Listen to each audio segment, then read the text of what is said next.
Bonsoir et bienvenue à cette mini-session de l'actualité.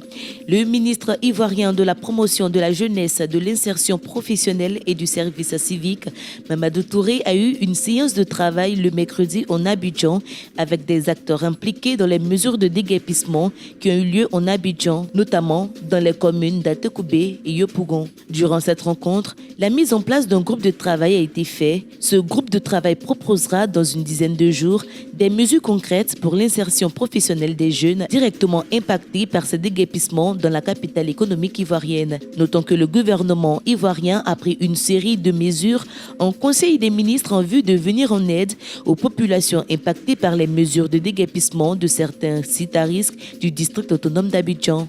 Poursuivons avec la plateforme politique l'Alliance pour la démocratie et la paix ADP qui s'est prononcée récemment sur plusieurs sujets, notamment le processus de recensement électoral et l'augmentation du coût de l'électricité.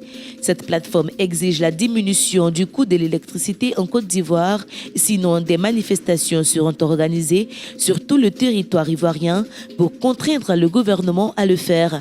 Pour rappel, depuis janvier 2024, les Ivoiriens font face à une augmentation du coût de l'électricité. Les travaux de construction du marché Gouro situé à Adjamé ont repris après plusieurs semaines d'interruption.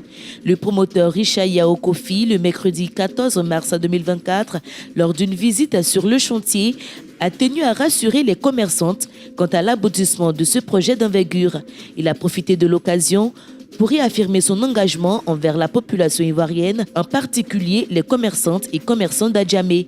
Toutefois, il a assuré que les choses s'améliorent progressivement. Et pour terminer, on parle de la fourniture d'eau potable qui est perturbée en Abidjan, dans certaines zones et communes d'Abidjan, en particulier Marcory, Zone 4, Fridi, Port-Boué, Adjaoui, l'aéroport, Anono Hotel, Radisson Blu Hotel et le 43e Bima, ce mercredi 20 mars 2024. Selon les informations fournies par la Société de distribution d'eau de Côte d'Ivoire, cette perturbation est due à des travaux liés au projet du métro d'Abidjan, nécessitant une intervention technique sur le réseau de distribution d'eau potable.